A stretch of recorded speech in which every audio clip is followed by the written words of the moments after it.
purpose is how I can raise up ordinary men, turning them to become supernatural beings, financial apostles, making life better, bringing people from the dungeon of sin, bringing them into the faith, planting their feet, and rising them.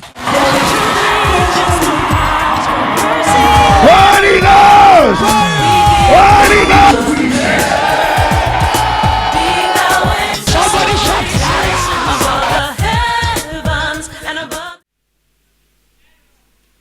99.5% of our life problem, why we are not delivered and why our deliverance are not sustained, it is because we want to get the biscuit and not to know the God.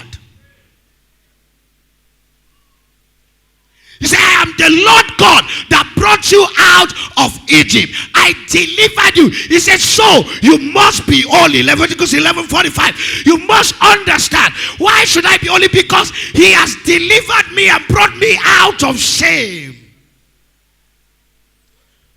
I bringeth you out of the land of Egypt to be your God. Ye shall therefore be holy, for I am holy. The reason why God delivered you was not for you to go back to Das Makosa, was for you to come back and serve him in holiness.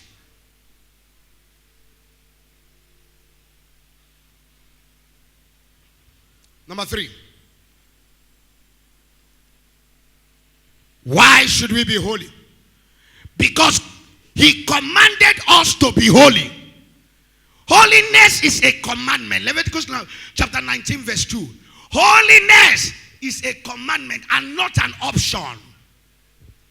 Speak unto the congregation of the children of Israel and say unto them, ye shall be holy, for I, the Lord your God, I am holy. It's not if you shall be holy. You are commanded to be holy. Holiness is not an option. When I hear people say that pastor is an holiness preacher, we are not supposed to be holy and holiness preacher. Holiness is not the birthright of any pastor. It is a way of life in Christendom.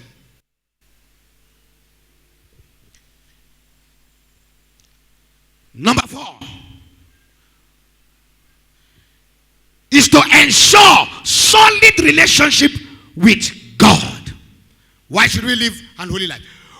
Is to ensure or secure solid relationship with God. Each time you are holy, you secure a solid relationship with your walk with God. On his way to Sodom and Gomorrah, Abraham followed him. He said, if you find how many people righteous, will you spare them? He said, of course. Abraham began to, that is how God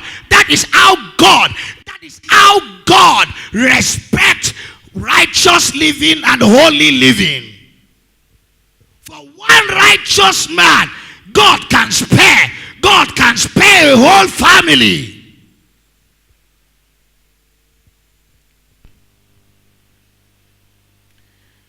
It is not enough as a pastor to be called. When you are called, you are among the crowd still. But when you are choosing, you become the beloved of God. Because many are called, but few are choosing. I just don't want to be among the called. I want to be among the choosing generation. The one that the master preferred. The one that have become the choice of the master. I am called. That you are called is not a certificate to heaven. You must be choosing. If you are not choosing and rapturable, your exercise here will become a corporal punishment.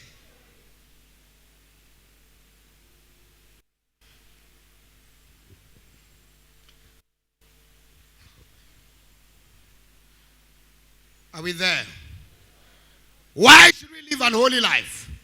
To prepare for his second coming. To prepare for his coming. The wish of Jesus, the wish of the master, my hander, is not just to give us deliverance and healing.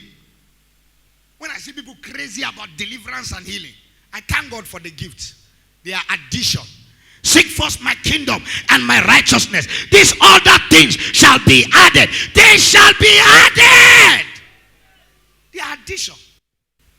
The wish of the master is that you should not miss the second coming. Oh God. Oh God. Oh God. In the book of Luke chapter 17 verse 34. You must understand, on the last day it will be a surprise. A surprise. A surprise. Look at what he said. He said, I tell you, in the night there shall be two men in one bed. The one shall be taken and the other shall be left. Two women shall be grinding together. The one shall be taken and the other shall be left. Two men shall be in the field. The one shall be taken and the other shall be left.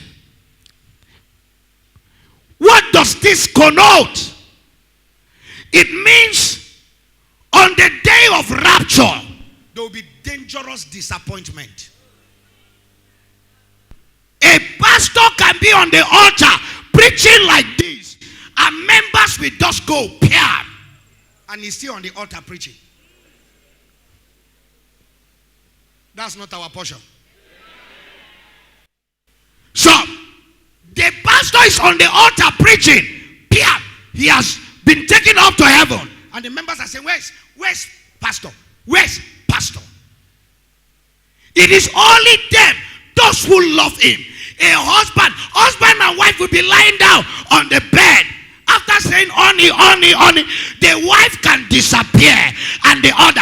The scripture makes us to understand that one will be taken and one will be left. The question is that, are you going to be the one that will be taken, or are you going to be the one that will be left? It is a question. It is a question. We are already in the end, and the signs have shown that the end of the world has come. With the emergence of Ebola virus, all kind of sickness, all kind of killings in the Arab nation, how Christians are beheaded, how Christians are died. Here in Nigeria, how a lot of innocent children have died. We have never seen the heavy massacre in history of mankind like what we have seen in this dispensation.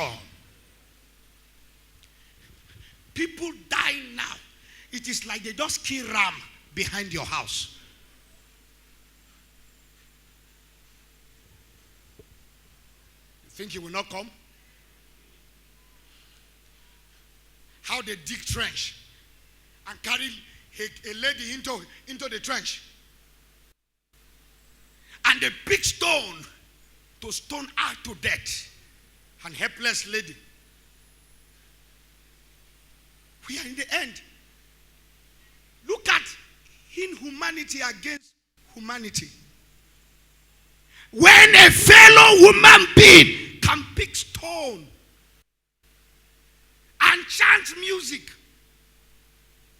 and stone the fellow human being to death and feel no remorse for anything he has done, then you know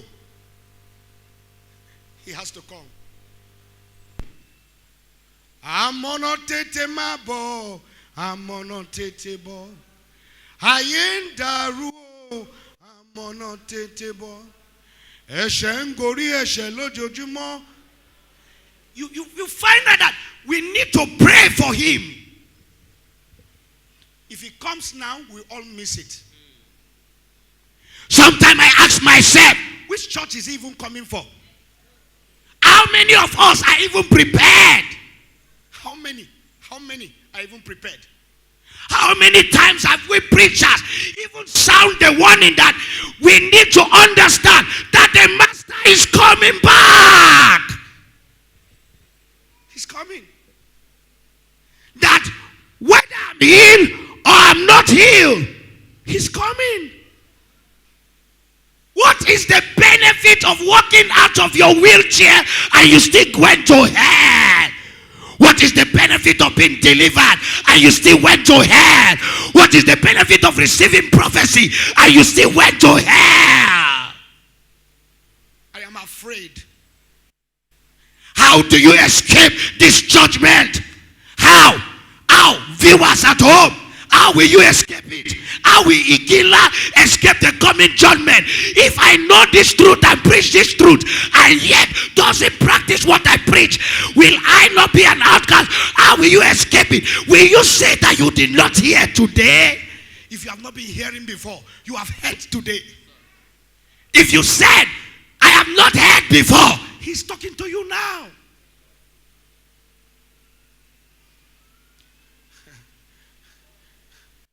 How will you escape the judgment? How will you escape the judgment? If you neglect such great love, how will you escape the judgment? How will you escape the judgment? How will you escape the judgment? If you neglect such great love, how will you escape God's judgment? Tell me, how will you escape the judgment? How will you escape the judgment? If you neglect such great love, how will you escape the judgment? How will you escape the judgment? How will you escape the judgment? If you neglect such great love, how will you escape the judgment? Sister, how will you escape the judgment? My brother, how will you escape? Even a pastor, if you neglect such great love, how will you escape the judgment? How will you escape the judgment?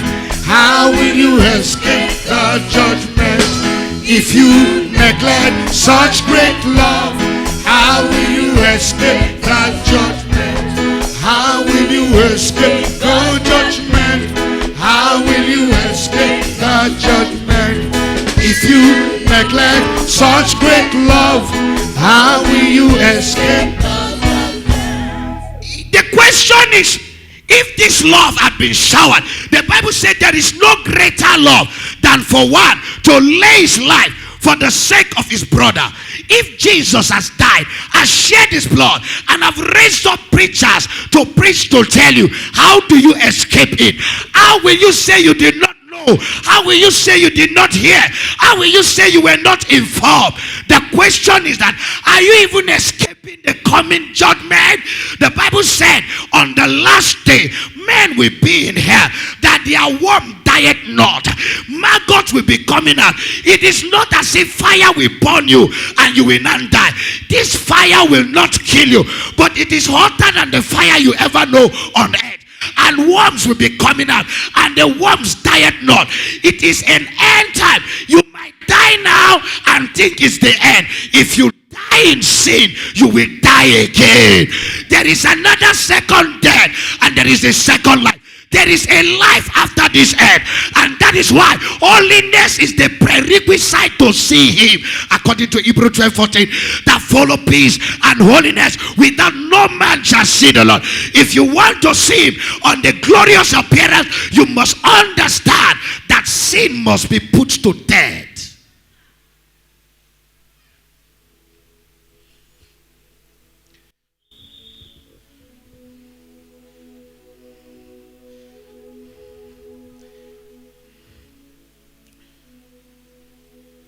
Signs of true holiness. What are the signs? Signs of true holiness. What are the signs you see? Or fruits of true holiness. Fruits of true holiness.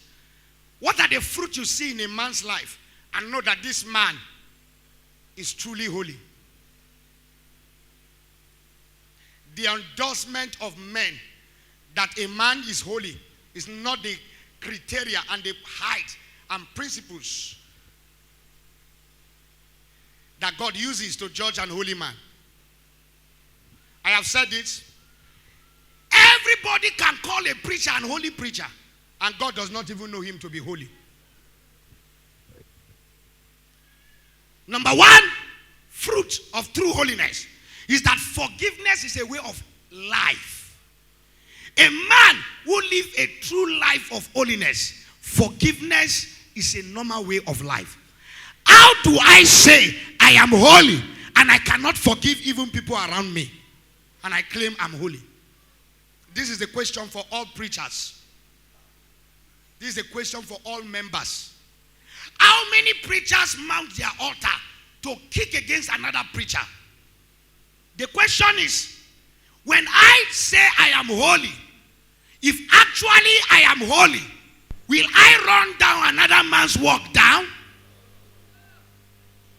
Bitterness. It is difficult to gather all preachers in Nigeria together. Call them all together and say, all of us, let us meet under one place to pray for Nigeria. It will be difficult. One will say, I'm Archbishop. One will say, that one is my son. I cannot be in the same room with him. One will say, what does he preach? He preaches deliverance. The other one will say, he doesn't talk about holiness.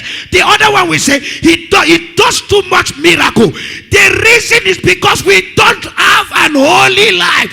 If holiness is in us, forgiveness will become a way of life. A way of life. They asked Jesus, how many times should I forgive my enemy? He said 70 times 7. And in forgiveness, in the school of forgiveness, you don't count the amount of times you forgive people. When you begin to count, you have not forgiven. So you forgive and you let go. And you don't remember the person. I forgive you on Tuesday. I forgive you on Monday. Why should I forgive you now? How many times have we forgive our offenders? Is it up to 70 times 7? That's about 100 and what? 200 and what? 249 times a day. What?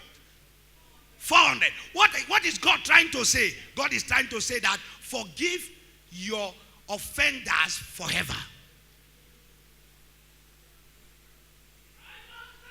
How many husbands and wives are here now? Your wife is in overflow 1. You wife, you are here. And you have refused to talk to one another. And when we ask you, you say, I'm holy. How can you be holy when forgiveness is not a way of life? How many spiritual fathers in the Lord have refused to forgive their children because they left their ministry? They have held them in their heart. The children will greet them, they will not answer. They have gone into their closets and placed curse. Thank God. If men were God, people will not go to heaven. I thank God that some great men of God are not God. Because if you go close to them and see the way they have useless some sons, they have placed curse on them, they have cursed them, they have said you will not go far in ministry, you will die. And they brag when the child or the son ministry closed down. Is that true holiness? How can that be holiness? Holiness is a way of forgiving is a way of life in holiness. If you are living a holy, true life, you will forgive without holding any matter.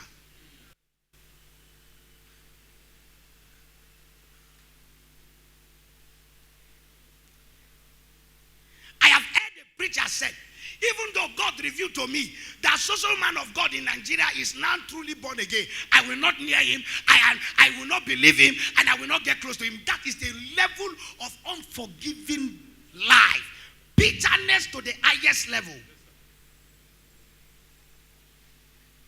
If we forgive men our trespasses, our heavenly Father will forgive us our trespasses.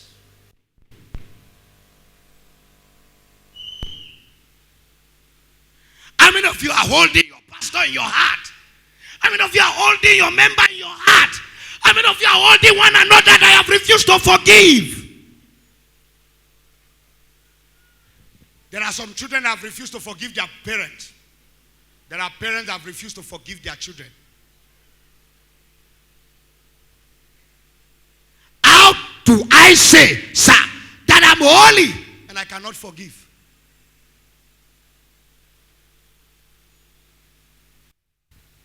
Mighty generals have fallen by this road. Unforgiveness. Unforgiveness. Number 2. fruit of true holiness. Number 2, true holiness is not judgmental in nature. True holiness is not judgmental in nature. If you are truly holy, you will not carry a judgmental spirit. Why? Our righteousness is like a filthy rag before him. If you are holy, you must have gotten to a point to understand that you are not enjoying it because you are good in holiness. It is because his grace is sufficient for you.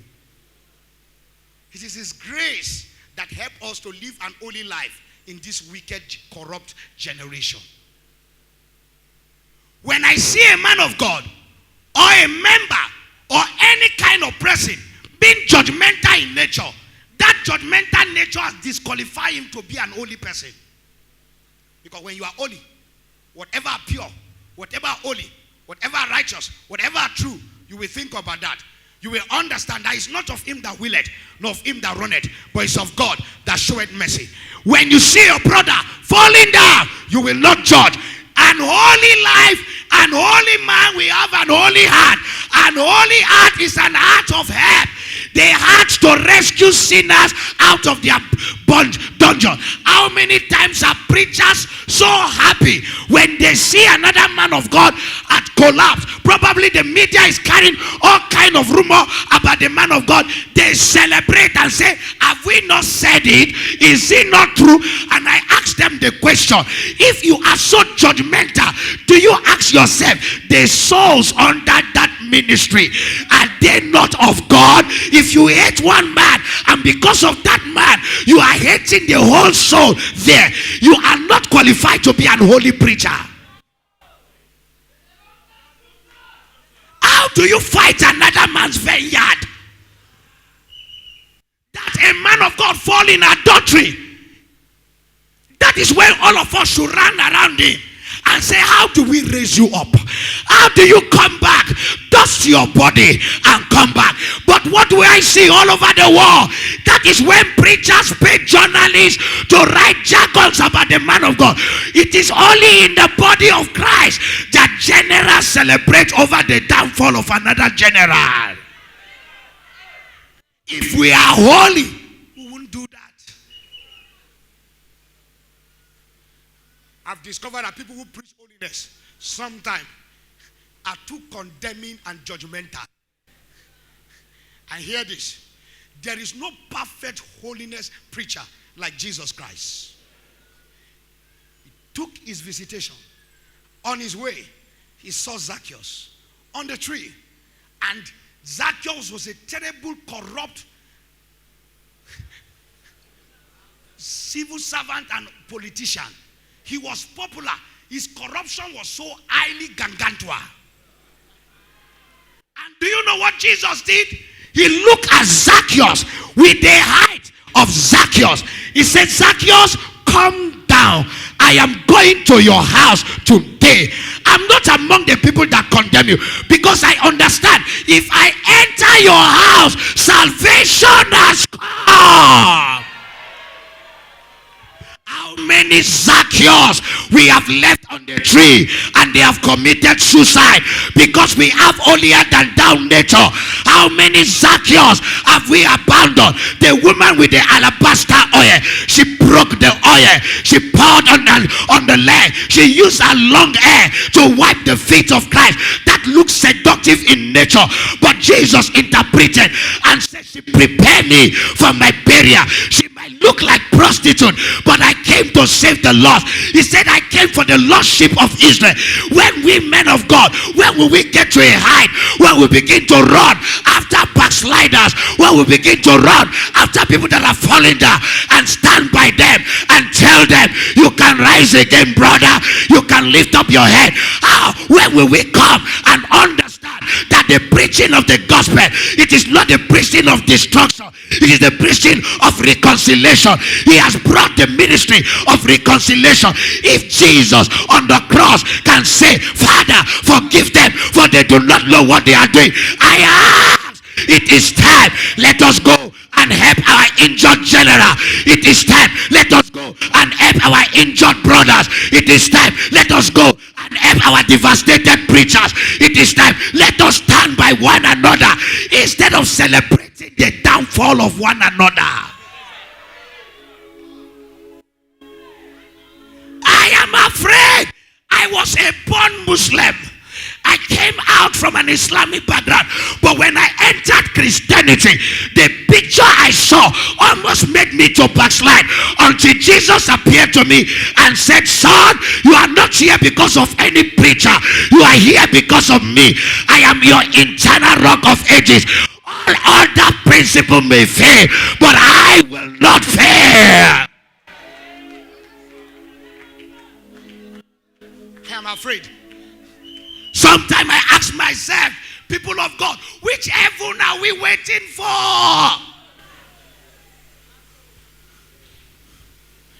God nominated us, but we denominated ourselves. The demon of denomination has made us judgmental. If you are not from Champion, or you are not from A, you are not born again.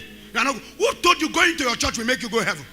On the last day, when you appear before Jehovah, Yeshua, before God Almighty, the Bible said on the white throne judgment, when you appear, the name of your pastor will not be asked, your title will not be asked, the name of your church will not be asked. The question is that, are you washed by the blood of the Lamb? Is your garment holy? Is your garment pure? Are you ready to enter into the joy of your master? Your name of your church, your name of your pastor, the name that you bear is inconsequential. It is the life that you live on earth that will be revealed for the whole world to see. I fear you. I fear you, Lord. I fear you. I fear you. You that seeth in secret, that seeth what no man can see. You that see the most microscopic thing on the last day. Everyone will come before the veracious judge. Do you know what will happen? When you want to argue him, he will say, this was your life. All the world will see you. How you said you are a preacher. They will see all your life. All the things you think you hide. It will appear. Gbangba lójú rẹ Ọlọ́run, gbangba lójú rẹ o, gbangba lójú rẹ Ọlọ́run, gbangba lójú rẹ o.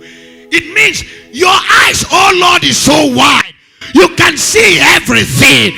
You can see where we are in the house. Even when we climb the altar to preach, you know our heart, you know our intention. Even when we run another preacher down, you know our heart, you know our intention. Even when we refuse to wear earrings, you know our heart, you know our intention. Even when we say we are born again, you know our heart, you know our intention. That is why I ask, you may deceive everybody. You may deceive your sister, you may deceive your pastor, you may deceive your wife, but you cannot hide it from God. You cannot hide it from God. You cannot hide it from God. You may cover your sins, no one else will know. But you cannot hide it from God. My sister, you cannot hide it from God. No, you may cover your sins, no one else will know. You cannot hide it.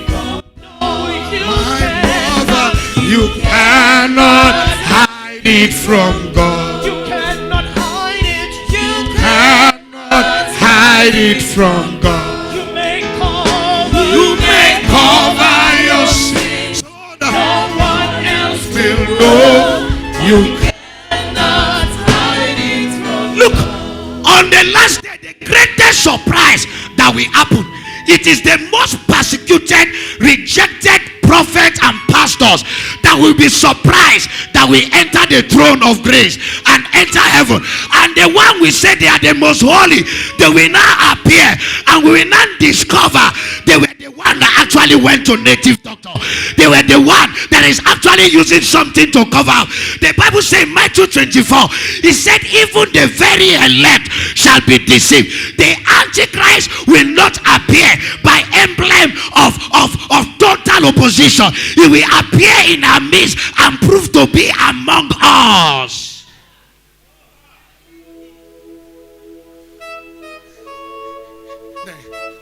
It will be like this. A pastor with 50,000 members, he will march and be coming, and be coming, and be coming. And he will be so happy. I have pastored 50,000 members, only to appear before him. And he looked at him and said, check the book of life. Is his name written there? Then the angel say, no, his name is not there. He will say, get thee behind me, ye worker of iniquity. I knew you not. I asked, are you going to be in the number? Are you going to be in the number? Are you going to be among the chosen? Are you going to be among the one? Here comes a pastor. He said, I have 10 million members around the earth. All my churches are spread all abroad. He will bounce down and say, Father, I want soul for you. I want soul for you. Many people gave their life to Christ because of you. And the master will say, check. The angel will say, yes, he was a soul winner. Yes, he did well. But the problem is that he fought against his other brother and made the ministry to close up because of the ministry of unforgiveness. When I was taken to heaven, I saw that the sin of unforgiveness and the sin of condemnation was one of the reasons why so many great generals miss heaven. That's why I told myself, God forbid that I climb my altar to judge another man of God. I will face my work, I will face my work and run the race that is set before me with all perseverance, knowing that every man will stand for the throne of grace to be judged. At the white throne judgment, I saw saints gathered, I saw believers gathered, I saw books open, I saw the saints were judged from the books, and every man was judged according to the work of his hands. The day you die, your judgment has come. I tell you, both small and big are dying. I ask, are you going to be in the number that will be saved by grace? Are you? Yes. Are you in the number? Are you in the number? Saved by grace. Are you in the number? Are you in the number? Are you in the number? Saved by grace. The question: am I in the number?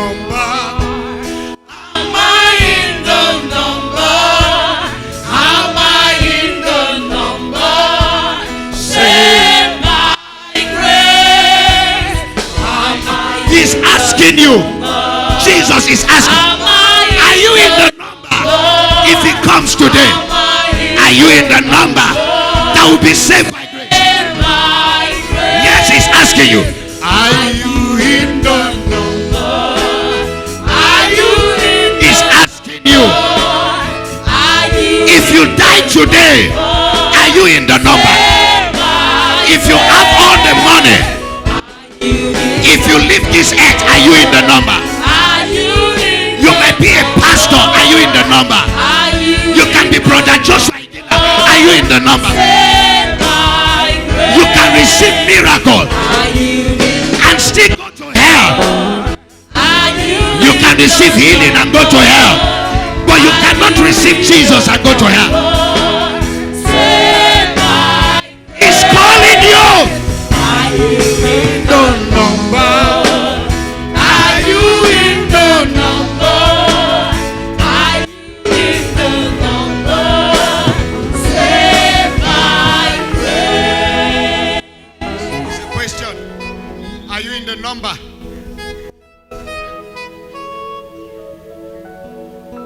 The day I slummed, I almost died. You know what happened? Once you drop from this earth, you find yourself in a nominal role. It's a line up. I saw myself in a row. I was just there as the last person. Under 3 seconds, by the time I turned back, I saw the level of crowd behind me were more than the people at my front. And then the angel that stood by me told me, he said, son, every tick of the seconds, there is a loss of a soul from the earth. And we are all appearing before the master. That's the question. You only know of those who died around you. As I'm talking now, somebody is leaving the earth. He's filing up by the roll. We are all filing by the roll. Appearing as a nominal role, going to meet the master. There is life after death. Don't let anybody deceive you. There is life after death. There is life after death. Elisha. Elisha o. Ronure ko piwada ìdájọ́ máa fẹ́rẹ̀. He's calling you. I fear him that can take my life and destroy me in the world to come. I don't fear any human being that can take only this life. They can take this life, they can't take my life to come. And that's why I ask. Have you asked yourself how old you are now? You are not younger than the way you used to know. You are closer to your grave than you ever been. When I meet my mother, each time she sits down to talk to me, she said, you know, son, I'm old now. And I'm getting to my grave. I want you to do this and do this and do this because of your younger one. I said, Mama, why do you talk like this? He said, I know, because at any time, the owner of this life can call me. And I want to be prepared to meet him. I don't want to be told that I did not say what I ought to say now.